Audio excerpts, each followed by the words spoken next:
Hello and welcome to Hollywood Headlines. I'm your host, Sanaya Browning, and on tonight's episode, we're going to be talking about the latest news in Hollywood, starting with the nominations for the 96 Academy Awards. Hollywood Headlines starts right now.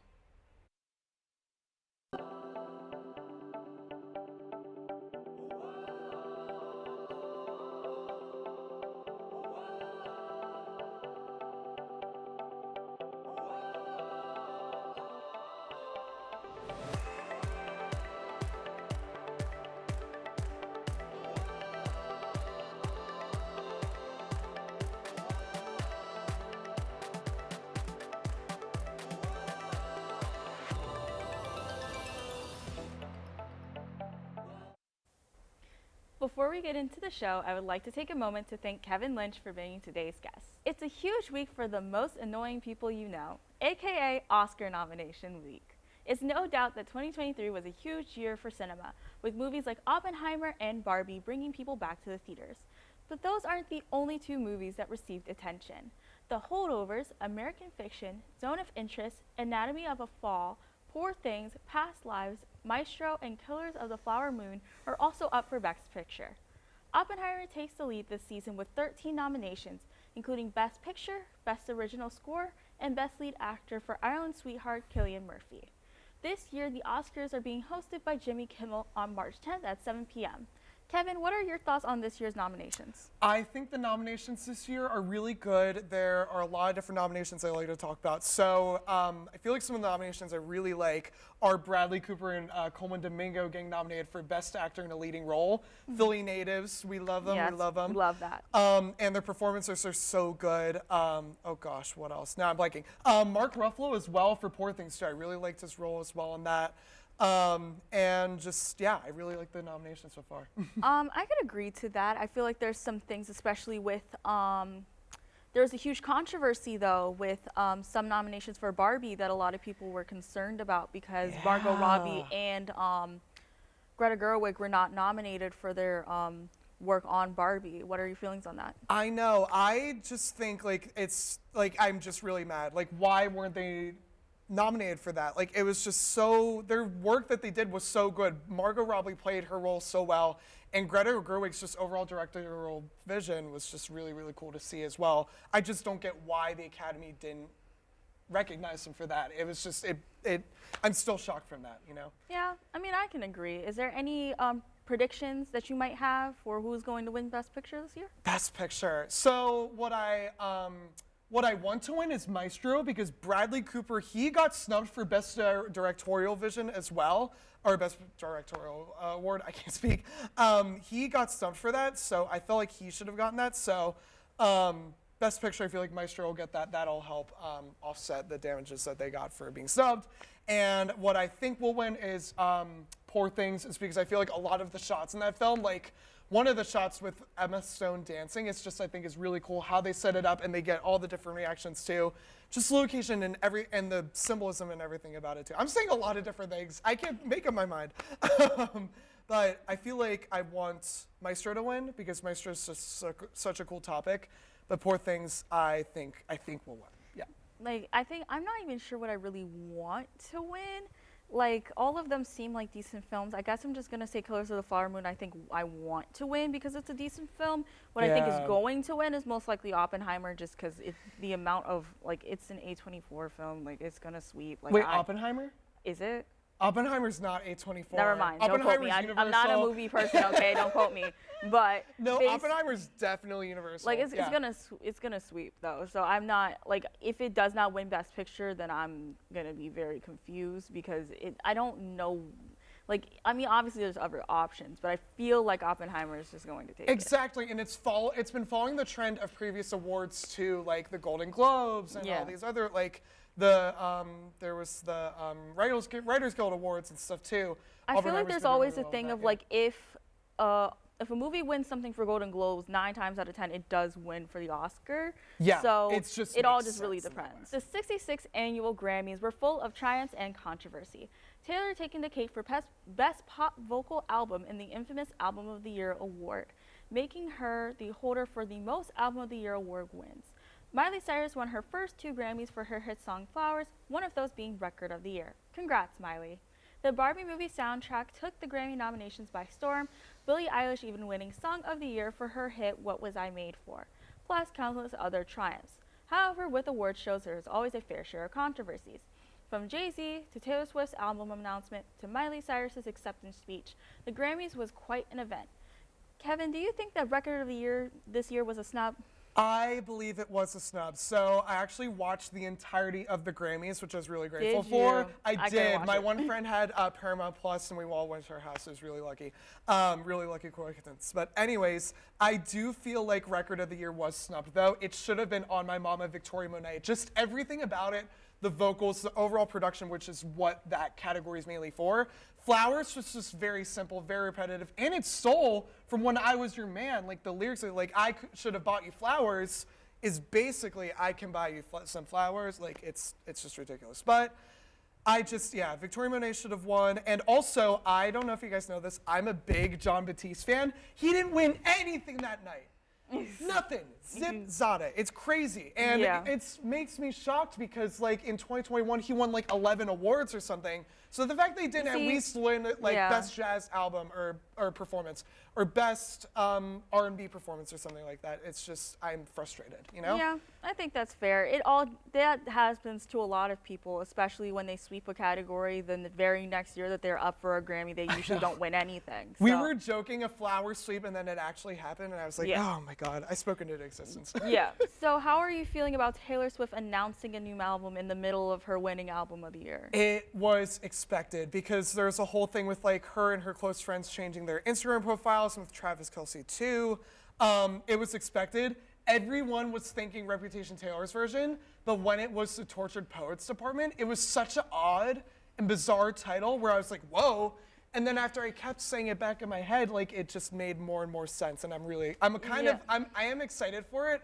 I just don't want there to be too much hype around it where it's like becomes too popular and then I don't want to watch it or listen to it anymore. I don't know. I think it's just, for me, it's just an expected thing. Like every time she wins album of the year, one way or another, she announces something. Yeah. Like whether it's her going on tour or doing something, I don't know. But like every time she wins album of the year, something happens Also, with her. did you see when Taylor won Album of the Year, she like physically dragged Lana Del Rey on stage? Yeah. I was like, why do that? She's already feeling bad. I know. Yeah, I didn't like that. That just made me feel like it already feels like the sting in the heart of like, dang, I did a really good album this year and I didn't win. And then not only that, I'm also getting dragged on stage by the winner. Like if Taylor did that with me, I'd just be like, no, Like, there's get no me way you're out. doing this. And Taylor's just all over the place that night too. She was just living her best life, honestly. I can't. I mean, I'm not the biggest Swiftie. We know you're not the biggest Swiftie. If you guys knows me, you know I'm not the biggest Swiftie. So Well, when we come back from the break, we're going to be talking about the new Despicable Me 4 trailer. Hollywood headlines. We'll be right back. On January 30th, the official trailer for Despicable Me 4 was released on YouTube. The movie is set to release on July 3rd, 2024. The first trailer for the movie aired during the AFC Championship game on January 28, 2024. The trailer is 2.5 minutes long and shares that Gru's family is expanding. There isn't any news about streaming for the film just yet. However, Universal movies usually stream on Peacock, so it's highly likely that this film will make it to Peacock after its theatrical release. Favorite actors are returning to their roles, including Steve Carell as Gru, Kristen Wiig as Gru's wife Lucy Wilde, and Miranda Cosgrove as their adopted daughter Margot. Kevin, did you know that this movie was going to be releasing? I did know. I saw the trailer released a couple of weeks ago. I'll admit I haven't watched it all the way through. I've just been seeing like little clips of him posting up on social media. It looks really cool. It's been about time though. It's been like what? The last I know they've done the whole little Minions thing, which Minions Rise of Gru, that was a whole thing and that was incredible. Cinematic masterpiece, all I'm saying. Are you sure about that? Yes, are you kidding me? Just I feel like inspired like Barbenheimer. You know, it's a cultural phenomenon. Okay, Kevin. That's what I'm trying to say. No, I will stand by this. Okay. I will stand by this. Whatever helps you sleep at night. Oh my God. That's crazy. But no, I watched the trailer little bits and pieces. I'm excited for Steve Carell to be coming back. So I was a little nervous about that because he has a lot of stuff going on. And Kristen Wiig, SNL, just absolutely love Kristen Wiig. And Steve Carell, when he hosts on SNL, is cool too. sidetracked. Whoa. But I'm probably gonna see this in theaters though, or maybe Peacock. I don't know. We'll figure it out. I don't know. I mean, it's an okay franchise. I haven't watched it since the third one, so I don't know. But it's just so many iconic things have come up from that. Just to, like unicorn, the unicorn. I mean, I don't know. I don't know. I think the fact that like they're at least going with a new storyline is nice. But yes, and new characters too. Yeah, new characters. Well. So like, I mean, it'll be nice. I'm sure it'll be good, but time will tell. Yeah. Breaking news for any longtime fans of the hit NBC comedy Community. It was announced on January 31st during an interview with Donald Glover that yes, the Community movie is happening. Glover, who was known for his role as Troy Barnes in the show, alongside actors Joel McHale and Alison Brie, confirmed that the script for the long-awaited Community movie was finished, finally answering the rallying cries of, quote, 6 seasons in a movie from longtime fans. Since this TV series ended in 2015, Donald Glover announced the exciting news impromptu on the red carpet premiere of his new series, Mr. and Mrs. Smith, saying, quote, "I'm all in response to his portraying his beloved character Troy once again. Glover's been busy since Community ended, producing music under the name Childish Gambino, creating the comedy drama Atlanta that won 7 Emmys, and working on countless other popular projects like Solo, A Star Wars Story, and Spider-Man Across the Spider-Verse. Critics are already buzzing about Mr. and Mrs. Smith, starring opposite Pen 15 star Maya Erskine, and Community fans can stream Mr. and Mrs. Smith on Prime on February 2nd while they eagerly await for the Community movie premiere. Kevin, will you be watching the Community movie? So the only thing I know from guys, I am a sitcom fiend. I love sitcoms so much, but I have not had the time to watch Community. I'm currently watching the one show about Creek because I can't say it on air. But Community, all I know from Community is Troy Abbott in the morning. That's the only thing I know. That is the only thing I know, but I love Donald Glover. I'm sure he's incredible in that show. I know Joel McHale is in that show as well. He's an incredible actor. Yeah. Wait, what was the original question? Well, I mean, I think we already know your other answer to the question is have you already watched the original series, which is no. The original series, right. No, I have not. So I kind of already answered my own question. Yeah. No, I have not. I am meaning to. There's like Superstorm. There's so many things on my list right now. So yeah, to watch. What is your favorite role that Donald Glover has done as of recent? Oh, wow. Oh, this is tough. So I've mainly been following Donald Glover in his music career and also his like behind the scenes stuff. Like Atlanta, I've only seen 1 episode, so I've seen him in that. You're missing out. I know I'm missing out. I gotta get on that. It's just. There's so much stuff going on. There's so much content being released. But one main thing I remember and that I'm taking away is Guava Island. I know it's not as popular, but if you go on Amazon Prime Video, stream that, it has Donald Glover, Childish Gambino, and Rihanna. That's the perfect casting. It's only like an hour and 20 minutes. It's just he directed it, starred in it, written it, produced it, everything. It's just incredible. And also that and Solo, A Star Wars Story, which I only watched for Donald Glover. He was the thing that carried him in that movie. Paul Bettany? No. Just no. And do you plan on watching Mr. and Mrs. Smith when it comes out? Yes, I've been meaning to watch it. I've been hearing so many good things. I've been watching their like interviews on YouTube. They did an interview with like Complex of like greatest of all time things, and their chemistry is so good from that. So I really want to watch it. And like I said before, recurring theme for Kevin. So much content, so little time. Yeah. Great. Well, when we come back from the break, we will be playing Popularity Poll. Hollywood Headlines. We'll be right back. Welcome back to Hollywood Headlines. The Grammys were full of your typical award show drama. From the winners, snubs, acceptance speeches, and performances, this year's show had it all. But it wouldn't be an award show without an unexpected event, or rather, announcement. This time coming from pop star Taylor Swift. After winning her 13th Grammy, the artist announced the upcoming release of her new album, Tortured Poets Department. The announcement stirred up strong, varying opinions among fans and critics.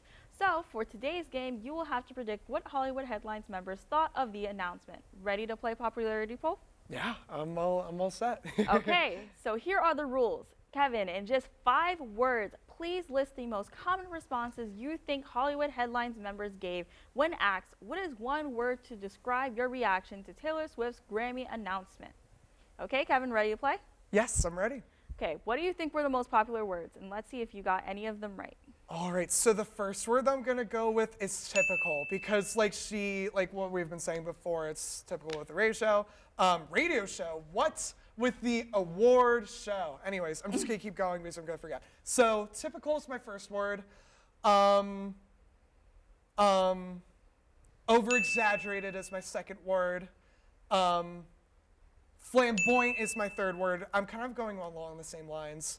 My fourth word, classic.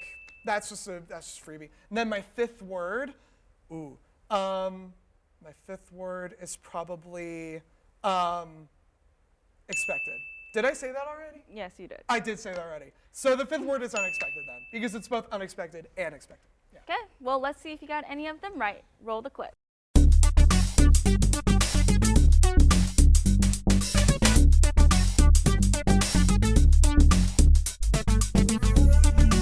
Anticlimactic.